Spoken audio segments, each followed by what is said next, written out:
Alright guys, welcome back to another operaomnia video where I'm going to be letting you guys know my pull plans for the month of July. I'm going to let you guys know what I'm going to be pulling for, which characters I may throw some resources at, and which characters I'm probably going to skip and wait for them in a future banner. And of course, do let me know in the comment section below what your guys' pull plans are going to be for the month of July, which ones you're going to be passing up on, which ones are you going to be pulling for, and which ones you may or may not throw some resources at. Do let me know in the comment section below. I am curious to know what your guys' plans are going to be. And of course, if you guys do enjoy the video, consider liking the video and subscribing for future operaomnia content.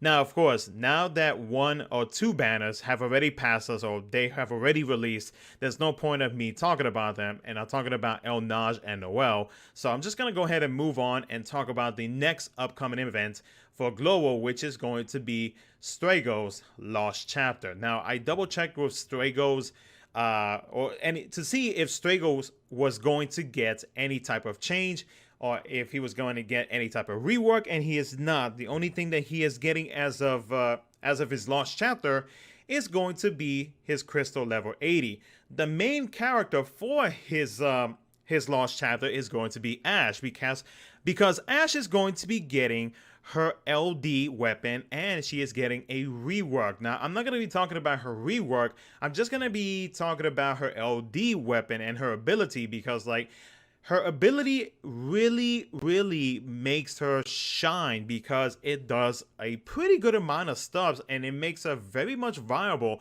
not only as a character in team cons, but as a call ability as well. So just to kind of sum it up, basically she is now able to inflict thunder and holy resistance down, so she is able to impale, and whenever you use her LD ability, she does grant herself a buff.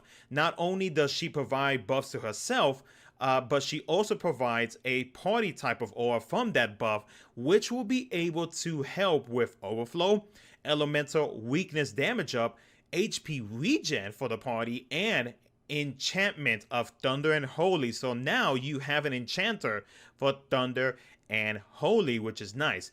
Another thing about that buff is that once you use her LD ability, anytime that it's Ashe's turn and you use any type of attack, whether it be like her HP attack, her brave attack, her skill 1, her skill 2, her EX, you will constantly be inflicting the enemy with that thunder / holy resistance down over and over and over. So, you know, even if the boss decides, hey, I'm just going to go ahead and cleanse this, if Ashe's turns is next and you have that buff active on her, she will continuously inflict that debuff to the target, which is very helpful, because that way you won't have to constantly have to use her LD ability over and over and just be wasting her LD ability. So that is one of the nice changes. Oh, that is one nice add-on that they did with her LD ability, which I can really appreciate for what they did with Ashe. Another thing that is good about her LD ability is after you use her LD ability, her HP attack turns into a different move. And what that does is it does turn shenanigans, similar to what Onion Knight's LD ability does, which I think I'm correct on this. So basically the way how it does is that she basically fills up the EX gauge of your party, right? So that, which basically means that your party mates will have their EX ready they'll be ready. It'll be ready once their turn comes up, and she will be moving their turns forward, which will be super convenient. So it's very similar to what Onion Knight's LD ability does, which again could save your butt in many tight situations. And then after you use it, then it reverts back to her HP attack plus, whatever it is. Just let's just say it's her HP attack plus. So that's one of the big things about Ashe, is that not only does she provide that enchant / empower of Holy and Thunder, but she does have that unique thing where she is able to have turn shenanigans and at the same time be able to basically give you a free EX usage once your teammate's turn is next after you use her HP attack. So that's one of the things about Ashe that I do really appreciate about her. And so with that, am I gonna be pulling for her? Yes, I am. Only because she is actually pretty convenient as a character just because of her LD ability. Her rework does help her out as well because of like the debuffs that she does inflict and the buffs that she does give to the party. So she is more of a utility type of character. She's not in no way or form anything else. She is more utility. So I am definitely going to be pulling for her once the Strago Lost Chapter and the banner drops to global. Next up is going to be Iroha. Now with Iroha, she is a bit unique because of a few things about her. Mainly, the main thing about her is going to be her LD ability. And for me, for my previous usage with Iroha, one convenient thing about her, at least for my personal usage, was using her as an LD call because of her LD ability. Now, I'm not going to be talking about her skill 1 or her skill 2. I'm mainly going to be talking about her LD and her EX ability. Now, with her LD ability, basically the way it works is that she'll be providing a little bit of some party auras. Nothing crazy, nothing spectacular. It's kind of like the basic of basic party auras, and it is from a special effect called the Blessing of Phoenix. Now, with the Blessing of Phoenix, there is also something else on top of that will also help the party and herself. So basically, whenever the party or anybody in the party uses any type of HP attacks, it reduces the Brave consumed by 20% and the HP damage is not reduced. So pretty much how that works is that if you are doing, let's say, 100k HP damage, right? And once you do that damage, you will retain 20k Brave. So your character will have that by the time that he does that 100k HP damage. And it's basically like that for the duration of Iroha's LD buff, because if I'm not mistaken, it is an overhead buff that is above her.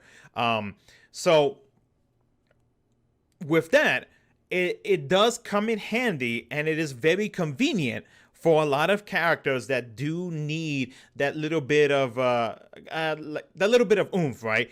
In terms of let's say characters that struggle with trying to reach the highest amount of HP damage that they could potentially do, right? Iroha is one of those characters that could help out with those type of characters or those type of situations. Another thing about her is that she could also, with that ability, it could also potentially, not 100% of the time, but it could also hopefully, maybe 50-50, help you against getting broken.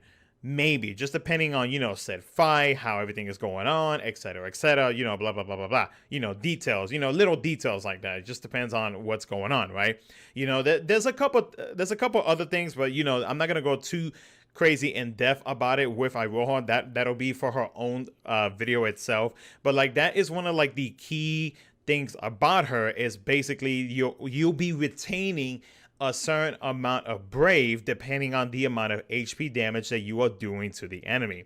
Now with her EX ability though, her EX ability is kind of like a double-edged sword in a way. And I say that because like her recast speed for her EX ability is very slow. But there is a positive to it because like once you reach it, once you are able to use her EX ability, you technically get 2 uses out of it. And when I say this, so how it works is once you are able to use the EX ability, you use it.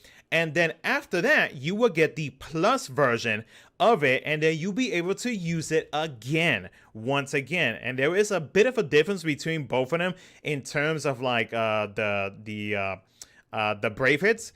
But that's really about it. And there's not too much of a difference between them. But you'll be doing a good amount of damage with her EX ability. That's pretty much it. There's a couple other things to it, but like I said, I'm not gonna go too much into it. And then it'll revert back, and then you have to charge up the recast gauge of her EX ability. You could use her C65 to help you out in recharging her EX recast speed as well, especially if you do have any type of units that could help the party with free ability use. You could take advantage of that. Like, take example, Onion Knight. Onion Knight with his LD ability could give like a free skill use to Iroha, and then you can kind of take advantage of that. It's kind of like a few examples here and there, but that's kind of like a basic understanding of what her EX ability does. So with Iroha, I can't remember if her LD ability or LD weapon has been reprinted. I am going to throw some tickets at her and see if maybe I can get lucky with her LD ability. If I can get lucky with her LD weapon, and see if I can get it, because using her as an LD call, it can actually be pretty helpful, and especially in some launch comps, could actually come in handy. So I'm gonna try to get her with tickets, and hopefully I'll be able to snag her when her banner drops in global. Next up is going to be Layle. Layle's gonna be our mid-month BT user for global for July. Now, I'm not going to be talking about his rework. I'm going to be talking about his LD and his BT briefly. Now, with his LD ability, pretty much how it works is that it'll make the targets a little bit more easier to launch them, because he does inflict the enemies with the force debuff, right? Now, with how he works with his LD ability, because he does have a special effect from his LD ability, is basically whenever the turn ends, he does recover the party based on 10% of the total HP damage dealt. When the turn begins, he recovers Brave to himself based on 20% of his own max Brave. And then the big thing about his LD ability is that whenever you are initiating a chase sequence, all party members will join the chase regardless of their turn order, which is a pretty convenient ability, or unique thing to have for a launcher character. So to be able to have that into an ability like this, and especially in future launch comps like this, can really come in handy, especially if you are trying to knock out the enemy as quickly as possible. And of course, in global, we have many uses of like, how it is, like the airline teams and whatnot that everybody likes to call it by and whatnot. So having Layle with his LD ability is definitely not a bad choice at all. Now, with his BT ability, because like I said, I'm not gonna go too much into it. With his BT ability, I'm just gonna be talking about his effect, which does last for 5 actions.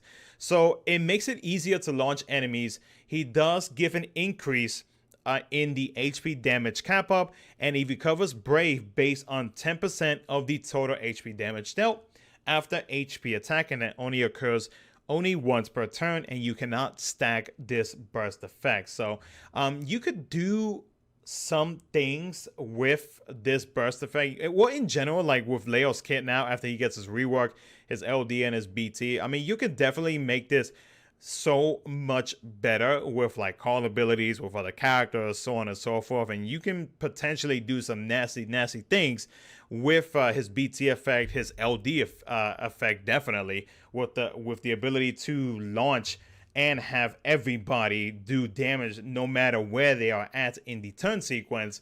Layle is a pretty solid character, and I know for sure 1000% people are going to try and compare. Actually, not even try. Some people are going to be comparing him to Sid Reigns. And with that, I may have to bop you in the head, because they both have some differences. They definitely have some differences. They are not the same. I know, I have a feeling that a lot of people are probably going to skip out on Layle just because they are wanting Sid Reigns, who is not going to be coming around for another few months. So I can see why a lot of people may skip on Layle, but I don't know. You will have to see. I could be surprised, and some people may or may not actually pass up on him and decide to actually pull for maybe just his LD ability, or just his, or maybe just for his entire kit.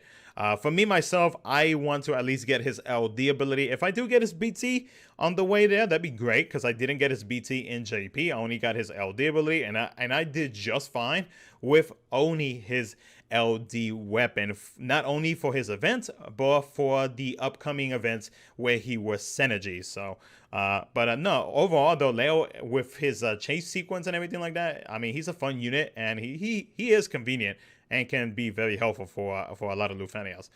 Next up is going to be Seifer, and Seifer is going to be released alongside with Kurosame's Lost Chapter, and you will have another opportunity to pick up Kurosame's LD weapon, which with Kurosame's LD weapon, I 1000% highly recommend that people pull for his LD weapon, because his LD call is probably one of the most top tier LD calls in JP, and is still used till this day in the Crystal Level 90 era and in the BT Plus era right now in JP. But with that, with Seifer does get a rework, and he is also getting an LD ability. And thank you for the sub. I always forget to turn off my alerts. So with that, Seifer's LD ability. So basically what he does is now he is able to delay, but he does have a few things with his LD ability. So he is able to grant himself a buff and a debuff on the enemies, a frame debuff if I'm not mistaken. So the buff, he does give himself an increase in overflow. Whenever he is attacking debuff targets, he does get an increase, he gets an increase in the HP damage dealt by 20%, which is nice. And then whenever he attacks the targets inflicted with the foul play debuff, which we'll talk about here in just a second, he now delays their turn by 1, except during chase sequence, and it only occurs once per turn. So now he is able to delay the enemies once you inflict them, or once you use his LD ability. The debuff foul play is now a 40% defense down. It has a sap effect and a brave recovery reduction by 30%. Now, I was never able to pull for his LD ability or LD weapon in JP. I would not mind having his LD weapon, just because of how convenient it is with that, with that delay, with that 40% defense down, and especially now that Global did actually get that increase in the buff/debuffs to 8 instead of 6 now on the enemies. Now you have something else in terms of that, in terms of the defense down, and you do have a few other things. I mean, with his call ability. His call ability is basically the same thing, where it inflicts the foul play to the targets for 4 actions. So the caller will basically be able to do the same thing that Seifer will be doing. So I will be throwing some tickets for Seifer, seeing as how I already have Kurosame's LD weapon. So for me, I'm gonna hopefully be able to get it on Global, but we shall see. But it's definitely not. It's definitely not a weapon to. It's a weapon to maybe consider trying to pull for. But I don't really think it's necessary. But it is nice to have. Next up is gonna be Sephiroth. Now, this was not mentioned during the community live stream, but I will briefly talk about what he gets. So Sephiroth, he does get a rework where basically he is able to do more brave hits. He does get I believe he does get an increase on his skill too, in terms of his skill usage. And then with his LD ability, he is able to do a ridiculous amount extra brave hits plus extra HP damage hit. Basically, he's getting extra potency. He's getting extra brave hits in all of his skills, and he's doing extra HP dumps in basically all of his skills now, making him a much better solid character, something that he was needing for God knows how long. And that's pretty much it. That's pretty much all he is getting in the what you call it, once his the return of his banner drops, which I believe his banner does drop when the Transcendence event drops on global.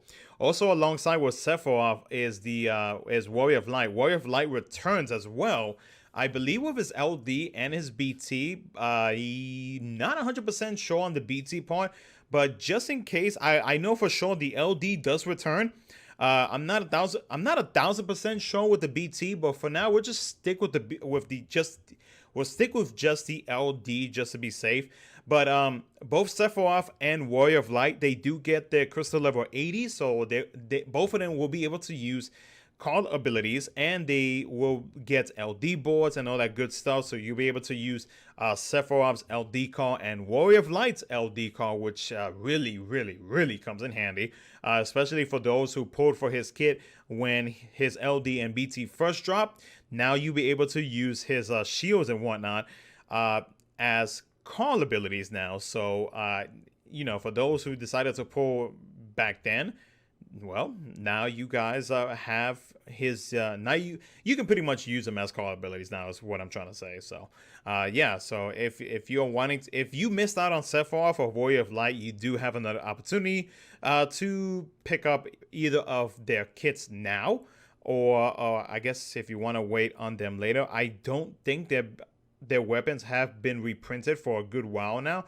so this may be the only opportunity to pull for them until they decide to drop them once again. Finally, we'll talk about the GOAT, Porom.